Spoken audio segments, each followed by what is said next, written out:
So, hello guys, what's up? It's me again, si Mima Alicia nyo, at nagbabalik ulit para sa ating panibagong video. So, nagsalita po, mga minamahal, itong si Dilima.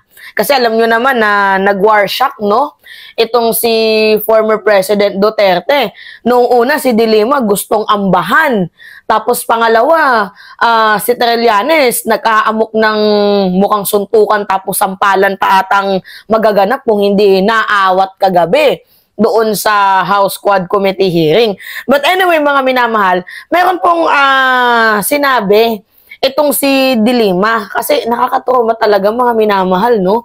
Yung experience niya sa kulungan, hanggang sa paglabas, pati ba naman sa pagkikita nila, trauma pa din yung ibibigay ni former President Duterte. But anyway, mga minamahal, dapat mag-celebrate tayo dyan. Bakit dapat nating i-celebrate yan? Dahil po sa kayabangan, ni former President Duterte, dahil sa kanyang ginawang kayabangan, abay parang mukhang nahulog siya sa sarili niyang patibong, sa sariling hukay. Kumbaga, naghukay siya ng sarili niyang libingan, sa madaling sabi. Ganyan naman si Digong Pag tumataas na yung kanyang kayabangan, bigla-bigla na lang may sasabihin, tapos may naaamin ng hindi sa inaasahan. Di ba ganun yun? Noon nung una, kung matatandaan ninyo mga minamahal, si Digong easy-easy lang doon sa sa Senate hearing, doon sa Blue Ribbon, 'di ba? Sa mga senador, easy-easy lang. Nung na-trigger siya kay Senator Risa Ontiveros, bigla niya nang inamin na totoo yung death squad at itinuro niya itong si Bato de la Rosa na isa din sa mga miyembro na sa tingin naman ni Bato, matagal niya nang tinatanggi yun. Diba? Sabi pa nga ni Bato, as far as my concern, hindi totoo yung DDS na yan. Ganyan yung sabi ni Bato noon, diba? Pero nung tinuro siya ni Digong, yan si Bato, DDS yan, hindi na umimik si Bato de la Rosa. Tapos pagkatapos ng hearing, bigla nilang gagawa ng kwento na nagjo-joke lang daw po itong si former President Duterte. Meron bang nagjo-joke na nag-under oath? Kaya kayo, mga minamahal, lagi na lang ba sa tingin ninyo joke yung sinasabi ni former President Duterte? Ano yung tingin nyo sa Pilipinas? Clown? Ito talaga mga DDS na to, kung ano-ano yung mga pinagsasabihin, no? But anyway, mga minamahal, i-celebrate natin to, itong balitang to. The Philippine government to comply if Interpol issues red notice for Duterte.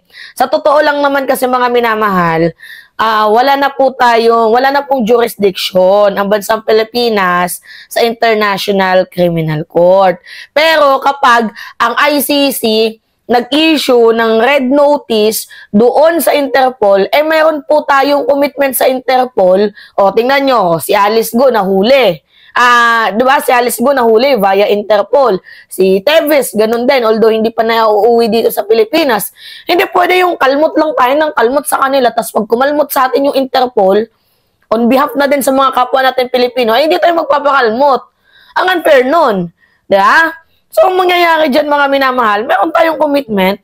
So, makikipag-cooperate tayo. At mas lalong pinatibay ito dahil nagsalita yung Executive Secretary na si Lucas Bersamin.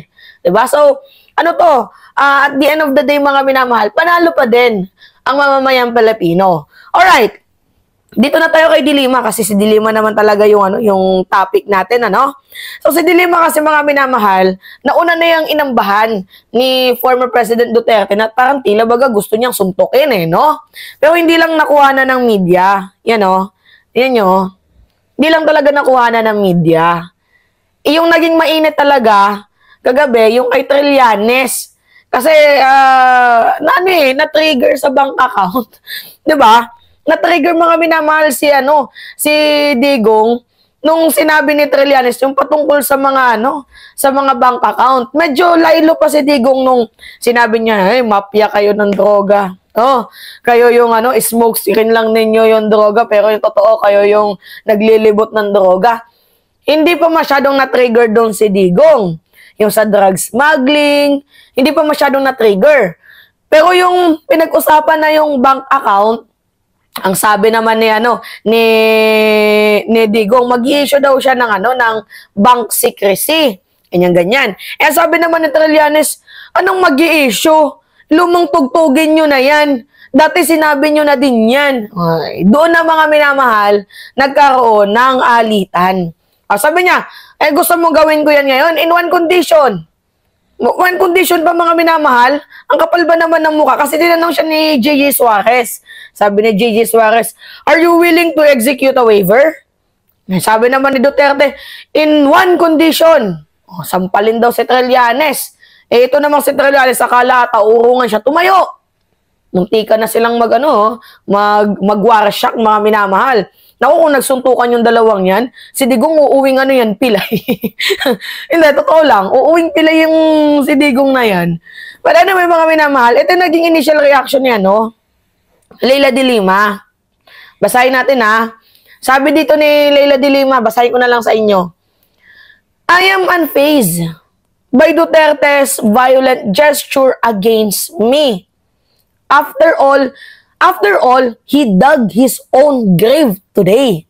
With this personal invitation to the ICC, masyado kasing mayabang. Yan sinasabi ko sa inyo mga minamahal na itong si Digong, kapag masyado nang mataas yung kanyang apog, nagyayabang, ang dami-daming mga sinasabi. Parang inaamon niya mga minamahal yung ICC gusto ko pa imbestigahan na nila ako. Mga ganun-ganun na sinasabi niya.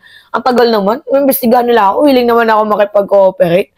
Pero kung mapapansin yung mga minamahal, willing daw siya makipag-cooperate. Pero kung gusto niya, ang humuli sa kanya, yung mga Pilipino lang din. Ayaw niya daw sa mga white people. Di ba nagko-contradict yung kanyang mga statement? Siguro mga minamahal, bago to ipunta sa ICC, dapat ipunta muna to sa ICU. Kung ano-ano yung iniisip kung ano mga sinasabi But anyway, mga minamahal, tuloy natin itong sinabi ni De Lima. Sabi ni De Lima, I welcome the pronouncement of Malacanang that the Philippine government at long last will cooperate with the ICC and Interpol should they serve arrest warrants against Duterte and these cohorts. I hope they come soon. Talaga nga naman, So justice and healing may finally start for the families of all victims of Duterte's crime. Yan. Actually, mga minamahal, hindi naman sa masamang maagang mag-celebrate, pero mukhang malapit na. Malapit na yung matapos yung mission ni Digong. Diba? Lalo pat kung natin, mga minamahal, isa-summarize lang natin. Yung pagpunta ni Royima Garma doon, nakala nila takas lang yun. Pero in my own perception, mga minamahal, ikinanta na din si Digong doon sa sa ICC ni Royima Garma. Tapos na yung kanyang mission, saka na nagpahuli. Diba? Sabi nila, binasbasan daw yun ni Digong. Hindi. Mga minamahal, ang basa ko dyan, pinatakas talaga yan para magsalita. Tapos pag uwi ng Pilipinas, kunyari, hulihin. Yung drama ba, mga minamahal, masyado kasi silang mapaglaro. Diba? Nilalaro nila ang Pilipinas. So, laruin din natin sila Digong.